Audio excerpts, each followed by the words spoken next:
Shalom saudara sekalian, senang sekali di hari Minggu kita boleh berkumpul di rumah Tuhan. Kita sudah beribadah kepada Tuhan, menyanyi memuji nama Tuhan. Sekarang kita mempersiapkan hati kita untuk mendengarkan firman Tuhan. Saudara sekalian, kita akan lanjutkan pelajaran kita dari kitab Nehemia. Hari ini kita sampai kepada Nehemia pasal keempat. Ya, Nehemia pasal keempat. Kita bersama-sama akan mempelajari bagian ini. Sebelum kita membaca firman Tuhan, saya mengajak saudara sekalian kita berdoa terlebih dahulu. Mari kita berdoa.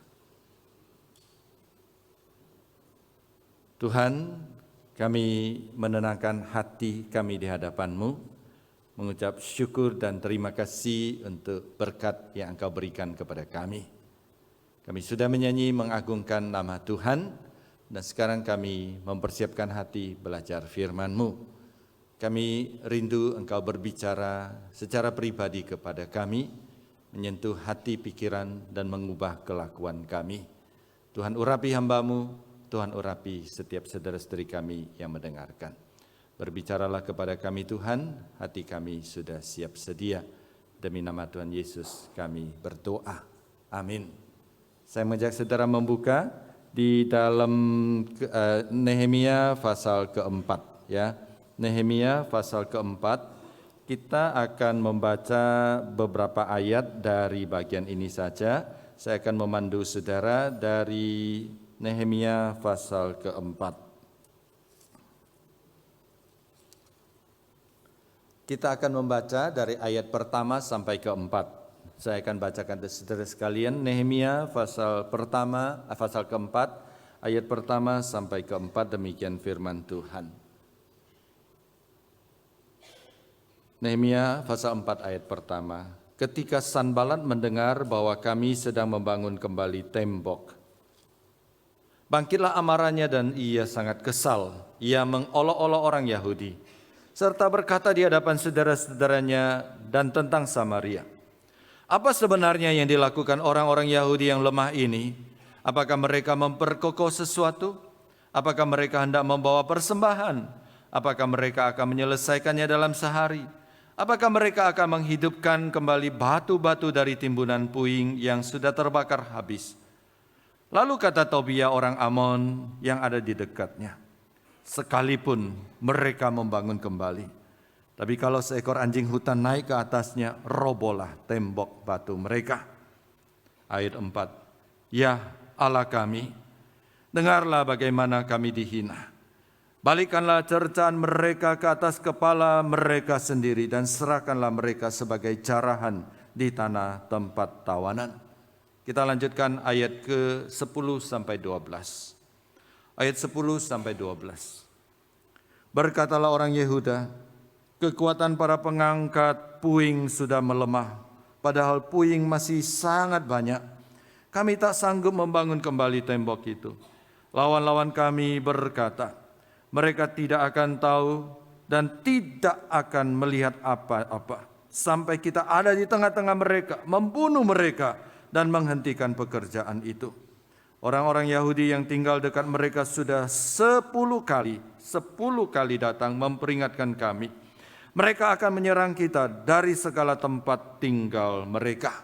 Terakhir di ayat ke-19 sampai 20. Ayat 19 dan 20. Berkatalah aku, yaitu Nehemia, kepada para pemuka, para penguasa, dan kepada orang-orang yang lain. Pekerjaan ini besar dan luas, sedangkan kita terpisah jauh satu sama lain di sepanjang tembok.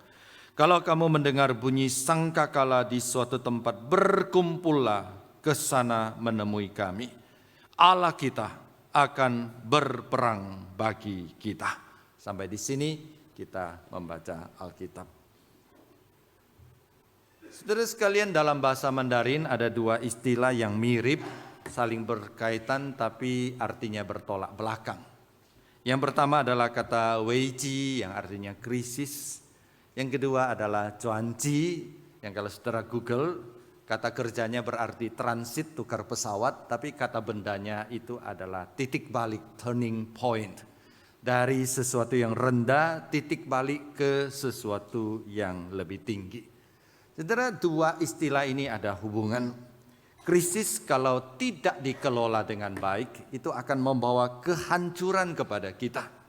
Tapi kalau krisis kita kelola dengan tepat dan bijaksana, maka krisis itu akan menjadi sebuah cuanci, sebuah turning point, sebuah titik balik yang membawa kita naik level ke tempat yang lebih tinggi dan lebih baik.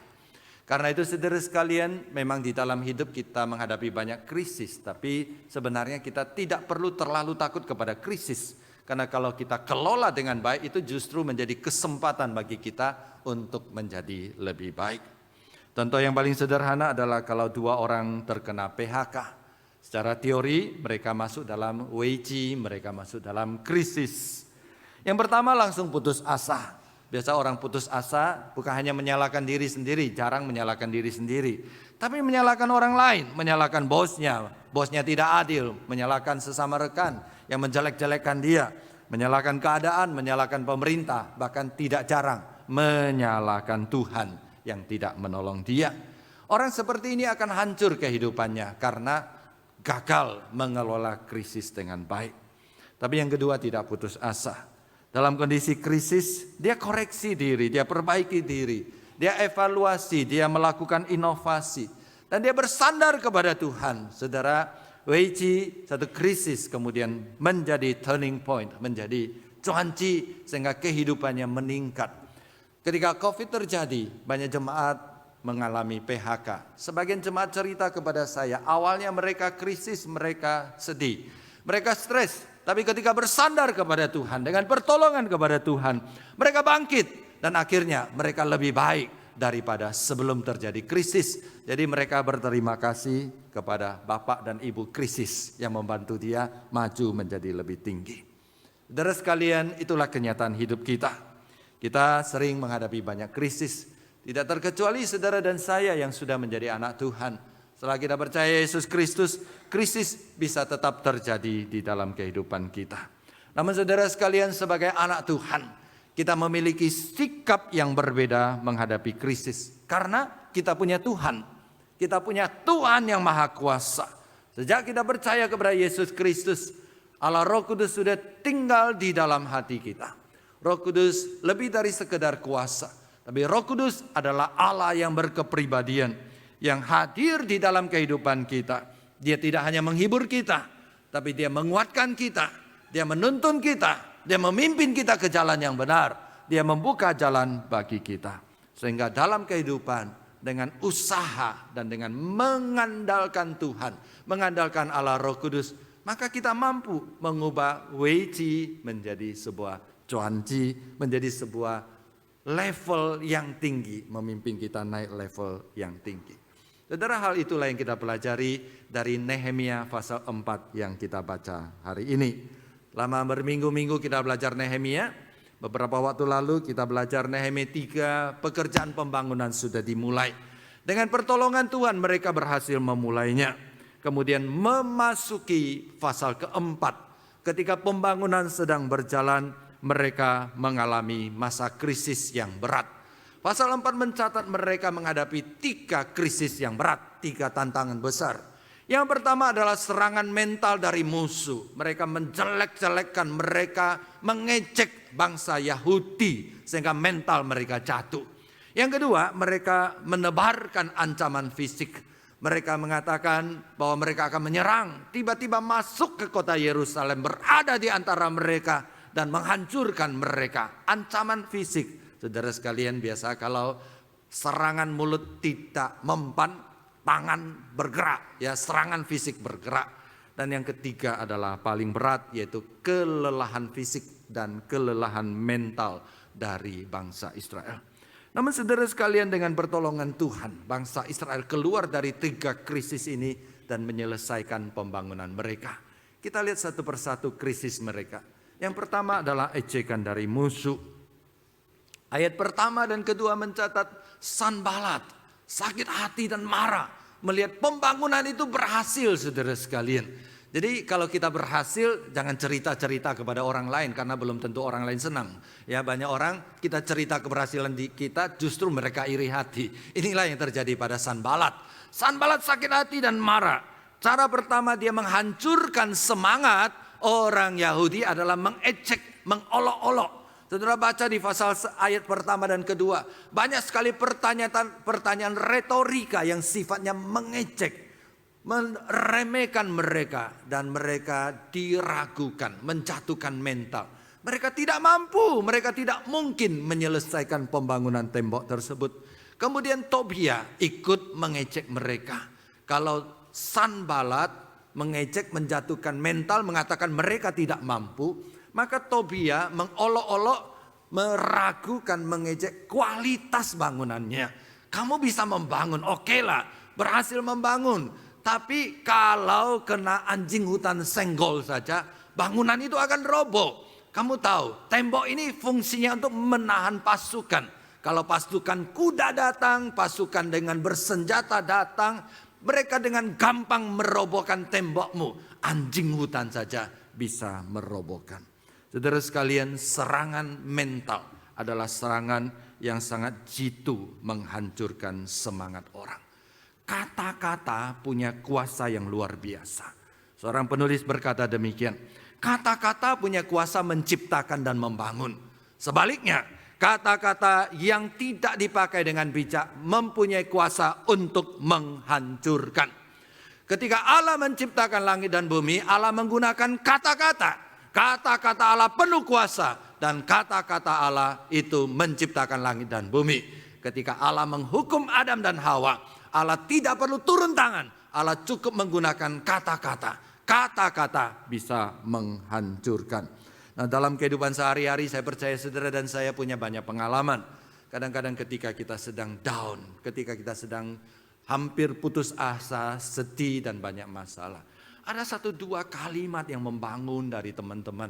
Itu membangkitkan kembali semangat kita. Kata-kata penuh kuasa. Karena itu kita harus dengan bijak dan dengan hati-hati menggunakan kata-kata kita. Sebaliknya kita juga sering mendengar ada anak kecil kalau dia salah dihancurkan oleh orang tuanya yang kurang pendidikan. Kata-kata yang menghina, kata-kata yang mencela membuat anak merasa tidak berguna seumur hidup mereka. Karena itu saudara, kita belajar satu pelajaran sederhana di sini. Hati-hatilah memakai kata-kata. Kata-kata yang bijak akan membangun sesama.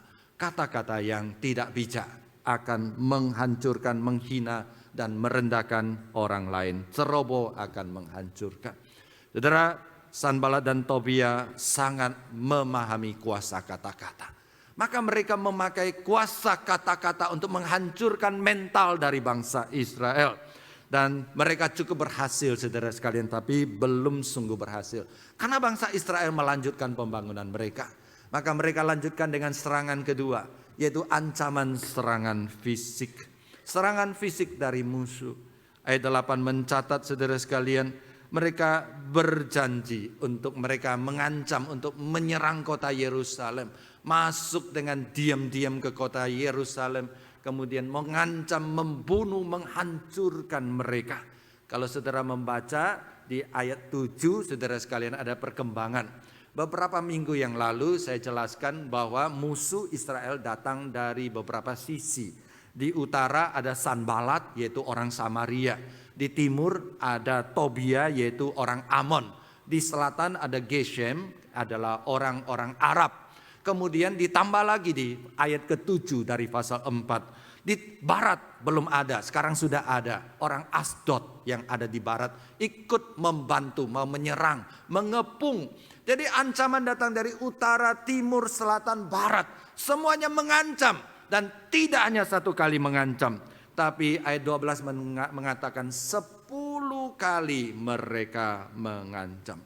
Saudara, 2 tantangan di atas, tantangan ejekan, serangan mental, tantangan ancaman, hukuman, serangan itu dari luar. Tapi sebenarnya krisis terbesar mereka adalah krisis ketiga. Karena itu dari dalam bangsa Israel. Ayat 10 mencatat tantangan mereka. Di sana dikatakan, Secara fisik mereka sudah tidak punya kekuatan. Mereka perlu mengangkat puing-puing, membersihkan puing-puing, mengangkat benda untuk dibangun. Secara fisik mereka sudah tidak punya tenaga. Ya, jadi kalau fisik punya tenaga, tapi kalau nafsu semangat masih besar, itu masih lumayan. Ini nafsu besar, tenaga juga tidak ada. Ya, kalau ada orang mengatakan nafsu besar, tenaga tak cukup. Tapi ini nafsu besar, tenaga habis. Jadi sudah tidak ada tenaga di dalam lagi. Dikatakan secara mental mereka sudah menyerah. Mereka tidak mampu menyelesaikan pembangunan. Mereka lihat pembangunan, mereka lihat puing-puing, mereka lihat musuh. Mental mereka sudah down lagi. Ya, kalau orang bertanding sebelum masuk pertandingan sudah mentalnya down, sudah kalah, biasanya kalah saudara sekalian. Ya, ibarat saudara kalau saudara manjat gunung, lihat gunung yang tinggi, saudara menyerah. Saya pernah ke Sabah lalu dibawa ke Gunung Kinabalu. Katanya gunung ini adalah gunung yang tertinggi kalau tidak salah di Asia Tenggara saudara sekalian ya. Nah, kami ramai-ramai manjat saudara, ada beberapa titik ya. Saya manjat titik pertama beberapa puluh meter saudara. Saya tanya teman berapa lama lagi, itu sampai di ujung sana panjat kita saudara sekalian. Saya bilang saya menyerah saudara sekalian ya, mental sudah menyerah, nggak mampu saya naik ya. Saya pulang tidur di kamar lebih enak saudara. Itu namanya mental. Mental tidak siap, tapi teman saya siap. Kita harus sampai saudara sekalian. Nah, akhirnya mereka sampai karena mental mereka sampai. Saudara, itulah yang dialami oleh bangsa Israel. Mental mereka sudah down. Nah, secara perhitungan manusia, maka pembangunan ini tidak mungkin. Musuh dari luar, musuh dari dalam. Namun saudara sekalian yang ajaib, Alkitab menceritakan, memberikan cerita yang berbeda dengan perkiraan manusia. Bangsa Israel di bawah pimpinan Nehemia berhasil mengubah Weiqi menjadi cuanci, jadi krisis menjadi turning point, menjadi titik balik. Kenapa? Karena mereka bersandar kepada Tuhan. Dengan bersandar kepada Tuhan, mereka menyelesaikan pembangunan tersebut. Sampai di sini kita belajar satu pelajaran rohani yang sangat penting. Seringkali saudara sekalian sadar atau tidak sadar kita terlalu percaya kepada diri sendiri. Terlalu percaya kepada perhitungan dan kemampuan diri sendiri. Dan seringkali kita terlalu mengandalkan diri sendiri. Sehingga kita lupa mengandalkan Tuhan. Saudara sekalian, ketika kita lalai mengandalkan Tuhan, maka hasil yang kita peroleh, ya hasil perbuatan kita. Hasil yang kita hasilkan itu sesuai dengan kemampuan kita. Sesuai dengan batas kemampuan kita. Kita manusia biasa, batas kita cuma segini. Nah, semampu-mampunya kita berusaha, sekuat-kuatnya kita berusaha, segini saja saudara sekalian kalau kita mengandalkan manusia. Tapi kita bersyukur kita punya Tuhan. Tuhan yang maha kuasa yang tinggal di dalam kita. Kalau kita berserah dan bersandar kepada Dia, Dia maha kuasa. Dia tidak terbatas. Dan Dia akan memakai kita untuk mencapai sesuatu yang menurut manusia tidak mungkin. Tapi bagi Tuhan tidak ada yang mustahil. Saudara sekalian, sebenarnya gereja kita GKY Puri Indah punya pengalaman nyata penyertaan Allah. Melakukan sesuatu yang mustahil tapi berhasil diwujudkan. Beberapa hari yang lalu Pak Suryadi Hertanto mengirimkan foto-foto cerita pembangunan gedung ini. Ya, gedung yang kita dudukin ini dia ceritakan saudara sekalian. Nah, ini ceritanya. Pembangunan peletakan batu pertama tanggal 25 Oktober tahun 1998. Saudara nggak usah cari foto saudara di sana, belum ada saudara sekalian ya. Nah, kita belum di sini.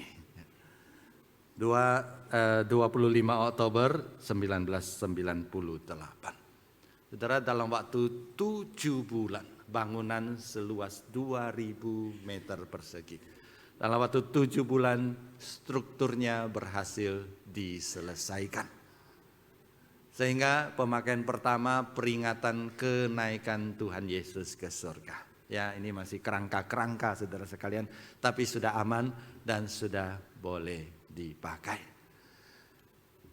Saudara, ini pendeta almarhum David Iman Santoso. Ada foto saudara di dalam. Nah, ini saya agak lama sedikit karena sebagian kita masih di dalam saudara sekalian.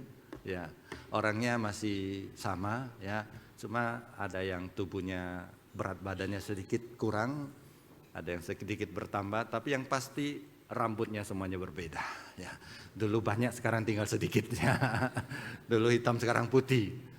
Saudara, ini adalah saksi-saksi sejarah bagaimana Tuhan menyertai kita. Dalam kurun waktu 7 bulan.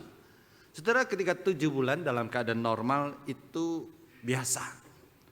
Tapi saudara, kita harus ingat tahun 1998 itu adalah krisis ekonomi. Ekonomi sedang susah-susahnya. Dan saat itu kehadiran rata-rata jemaat hanya 314. Sekarang kita ada 1000 sampai 1100. 3 kali lipat daripada pada waktu itu. Tapi kuncinya adalah satu, bersandar kepada Tuhan. Mengandalkan Tuhan. Ketika kita mengandalkan Tuhan, kita berdoa, kita bersehati. Dan kita saling membangun, saling menguatkan, maka pembangunan itu berhasil. Dan tidak ada yang mustahil di hadapan Tuhan. Panitia pernah cerita kepada saya, uang kita pernah habis. Habis ya, sampai di sana ya habis. Tapi besoknya datang lagi duit, saudara sekalian ya. Jadi itulah perlindungan dan penyediaan providensia dari Allah. Kita membangun, sudah selesai. Dan selesai uangnya, Tuhan datangkan uang lagi. Sampai 7 bulan berhasil. Dan dipersembahkan pada bulan April tahun 2000. Saudara, peresmian gedung ini adalah sebuah mukjizat di hadapan Tuhan. GKI Puri Indah lebih percaya kepada pimpinan Tuhan daripada penghitungan manusia. Jadi saudara sekalian, kita punya sejarah mengalami pertolongan Tuhan. Dan itulah yang diceritakan oleh Nehemia pasal keempat. Di dalam Nehemia pasal keempat, ketika Nehemia menghadapi kenyataan seperti ini, apa yang dia lakukan? Dia lakukan 3 hal di dalam proyek tersebut, dalam pembangunan tersebut. Yang pertama, Nehemia berdoa. Ingat saudara, berkali-kali saya ingatkan, doa orang benar ada hasilnya, besar kuasanya. Doa bersama orang benar itu lebih besar kuasanya. Doa 1 orang itu besar kuasanya. Doa 1000 orang dari kita itu lebih besar kuasanya. Lebih besar kuasanya untuk bersama-sama mengandalkan Tuhan. Saudara, ayat keempat, dia mengadu kepada Tuhan. Tuhan, ini proyekmu. Kami dicela, kami diejek. Tuhan dengar, saudara sekalian.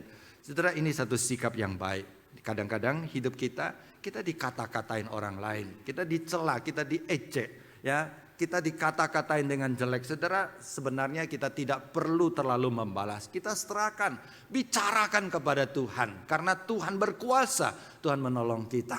Saya ingat pendeta Peter Wongso, salah satu tokoh pendeta yang membesarkan Saat Malang, pernah cerita seperti ini. Ya, waktu muda pendeta Peter Wongso kalau khotbah itu galak sekali, ya, suka marah-marah.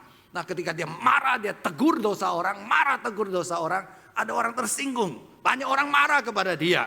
Ada orang saking marahnya, kata pendeta Peter Wongso, dia marah karena dosanya ditegur, dia pulang, dia kasih nama anjingnya Peter Wongso, saudara sekalian ya.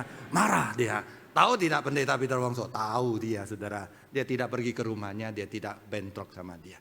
Dia berkata kepada Tuhan, Tuhan, saya dicela karena Engkau. Saya diserang karena Engkau. Tuhan tahu apa yang Tuhan buat. Dan Tuhan tahu apa yang Tuhan akan buat. Ketika berdoa semangat kembali. Ketika berdoa kekuatan kembali. Ketika berdoa ada semangat bersekutu bersatu untuk membangun. Ayat 9 dikatakan dia berseru bersama dengan bangsa Israel kepada Tuhan. Yang kedua, Nehemia ora et labora. Dia tidak hanya berdoa berseru, tapi dia bekerja dengan sungguh-sungguh. Dia mengatur strategi. Dia bekerja dengan lebih cepat dan lebih cerdas. Saudara sekalian, work smart itu penting. Lebih penting daripada work hard. Jadi tidak hanya bekerja keras, tapi perlu hikmat dari Tuhan. Setelah berdoa, Tuhan memberikan hikmat sehingga dia bekerja dengan cerdas. Kemudian dia menempatkan orang-orang, menggerakkan semua unsur dan memperlengkapi orang-orang yang bekerja di titik-titik penting dengan senjata. Dikatakan satu tangan pegang alat bekerja, tangan yang lain pegang senjata. Sehingga ketika musuh menyerang, mereka tidak kalah. Mereka tidak perlu cari senjata lagi.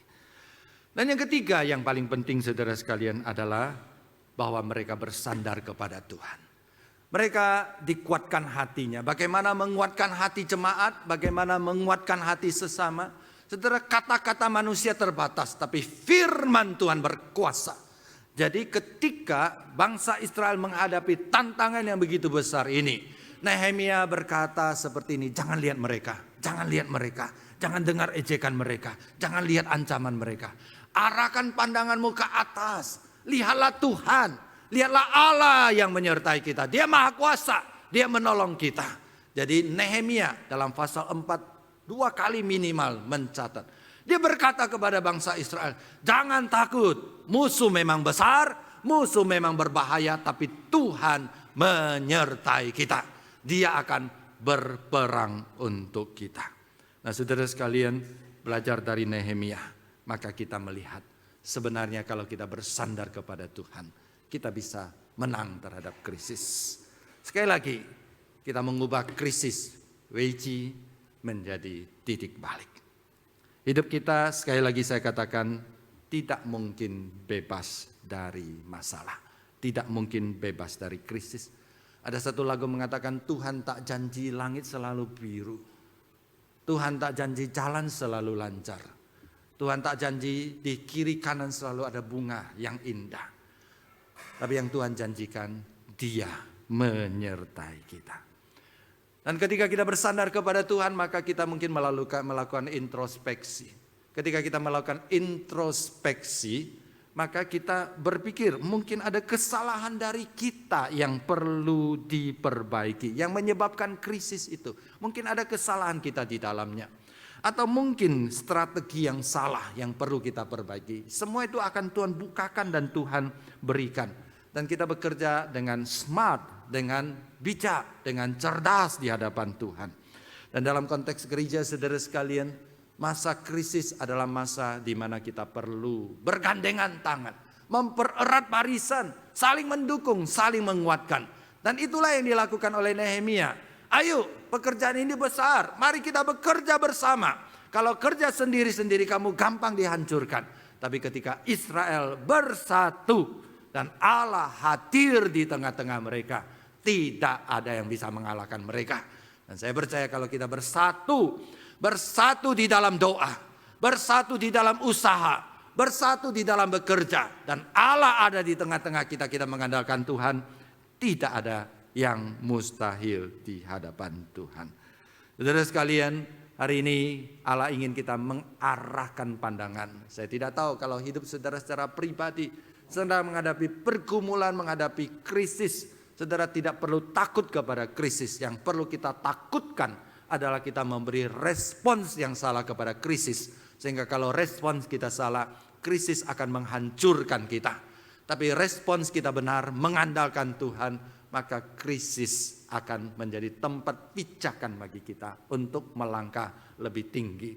Apalagi saudara sekalian, satu hal yang tidak dimiliki oleh orang lain, tapi saudara dan saya sebagai anak Tuhan miliki. Apa itu? Yaitu kita memiliki Roh Kudus yang tinggal bersama dengan kita. Sebelum Yesus kembali ke surga, Yesus berkata, segala kuasa di surga dan di bumi sudah diberikan kepadaku. Karena itu pergilah dan jadikanlah semua bangsa muridku. Dan ajarlah mereka dan selanjutnya baptislah mereka.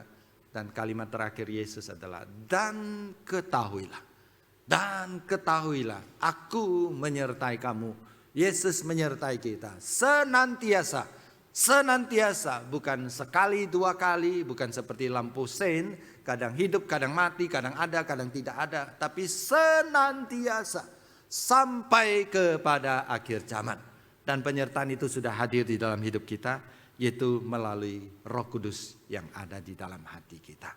Sehingga kalau kita percaya dan bersandar, maka tidak ada yang mustahil di hadapan Tuhan. Saudara, 2 hari yang lalu saya ke Palembang dan melayani Tuhan. Di sana ada jemaat yang menjemput saya dari airport, dan dalam perjalanan dari airport makan ke tempat makan siang. Nah, dia berkata, mumpung pendeta masih ada, saya mau tanya. Ya, biasa kalau pendeta ada mau tanya, dan tanyanya susah-susah saudara sekalian ya. Nah, dia bilang, Musuh, apakah kita sudah punya Roh Kudus? Sudah, saya bilang. Kita sudah punya Roh Kudus. Jadi sejak kita percaya kepada Yesus Kristus, kita lahir baru oleh Roh Kudus, dan Roh Kudus sudah tinggal di dalam hati kita. Jadi kita tidak perlu minta-minta Roh Kudus hadir lagi, nggak perlu. Yang perlu kita minta adalah minta Tuhan menolong kita supaya kita peka kepada pimpinan Roh Kudus dan kita berserah dan mengandalkan Roh Kudus. Nah, itulah masalahnya katanya. Seringkali katanya kita punya Roh Kudus, tapi kita tidak memakai Roh Kudus dan kita tidak memanfaatkan Roh Kudus. Nah, salah saya bilang ya. Kita tidak bisa memakai Roh Kudus, saya bilang ya. Roh Kudus bukan alat ya, apalagi memanfaatkan Roh Kudus. Nah, yang betul adalah kita tidak mengandalkan Roh Kudus, saya bilang ya. Roh Kudus sudah ada di dalam diri kita. Dia Allah Maha Kuasa. Kita tidak berserah dan mengandalkan Dia. Oke, katanya. Nah, kemudian dia tanya lagi. Saya sering berpikir bagaimana menjelaskan dan bagaimana memahami. Lalu dia bilang, musuh seperti ini katanya ya. Kalau hidup kita adalah seperti handphone, maka Roh Kudus itu Google-nya katanya ya. Roh Kudus itu Google. Roh Kudus sama dengan Google, betul nggak musuh? Wah, pertanyaan yang sulit saudara sekalian ya. Apakah Roh Kudus sama dengan Google?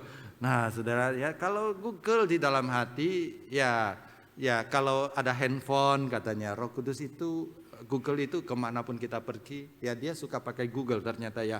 Google tanya ini, Google tanya ini, Google ini apa ya. Jadi bapak dan ibu Google ya, itu jadi sandarannya Google ya. Betul tidak musuh katanya? Roh Kudus itu sama dengan Google. Saya jawabannya iya dan tidak. Iya, Roh Kudus itu seperti Google dalam pengertian Roh Kudus menyertai kita anytime, anywhere, ada di dalam diri kita. Dia siap menolong kita, dia Maha Kuasa dan dia menyertai kita. Dimanapun kita berada, kita berseru kepada dia. Dia hadir dan dia menolong, menguatkan, menghibur dan memimpin kita. Tapi Roh Kudus beda dengan Google, saudara sekalian. Kenapa? Karena Google bisa salah. Ya, saudara, kalau jangan terlalu percaya Google ya, kadang Google bisa salah juga. Google bisa salah. Dan Google bisa diperintah, saudara ya. Google bisa dikibulin. Saudara, kita tidak bisa kibulin Roh Kudus ya. Dan Roh Kudus Maha Kuasa. Dan Roh Kudus tidak pernah, Roh Kudus itu tidak pernah salah dan Roh Kudus Maha tahu. Dan Google itu tidak maha tahu, saudara sekalian. Ya, termasuk ketika saudara bilang Google nyalakan lampu, saudara sekalian. Google nggak bisa, saudara sekalian ya. Ya, Google ada ya, betul ya. Nah, saya tidak mau mempermainkan Roh Kudus, saudara sekalian ya. Kalau saya bilang Roh Kudus nyala, ya itu mempermainkan. Google nyalain lampu, nyala, saudara sekalian ya. Nah, saudara, Google bukan maha kuasa. Kamu tanya Google, saya lahir di mana? Google bingung, saudara sekalian ya.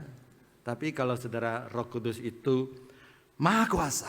Dia Allah yang berkepribadian. Dia menghibur kita, dia memimpin kita. Dan kalau kita bersandar kepada dia, maka saudara, dia bisa mengubah weiji di dalam kehidupan kita menjadi cuanci. Dan sebagai penutup, saudara, saya katakan hidup kita tidak bisa lepas dari masalah. Kita tidak perlu takut kepada masalah. Yang perlu kita takutkan adalah kita salah merespons kepada masalah dan kita terlalu mengandalkan diri sendiri dan lupa mengandalkan Tuhan. Seringkali Tuhan justru mengirimkan masalah krisis di dalam kehidupan kita untuk membangunkan kita karena kita sudah terlena.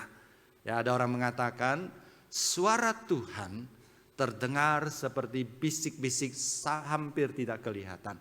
Ketika hidup kita nyaman, ketika bisnis lancar, keluarga tidak masalah, kesehatan oke-oke saja, mau kemana bisa, mau makan apa bisa. Suara Tuhan hampir tidak kelihatan. Suara Tuhan kedengaran lumayan jelas ketika hidup kita ada masalah. Itu kedengaran jelas. Tapi ketika kita berada di dalam krisis bahaya, suara Tuhan seperti teriak dengan megafon di samping kita. Oi, bangun, kamu sudah berada di tepi jurang, cepat berubah. Dan kalau kita berbalik kepada Tuhan, mengandalkan Tuhan, Tuhan akan mengangkat kita ke level yang lebih tinggi. Tuhan memberkati kita. Mari kita berdoa.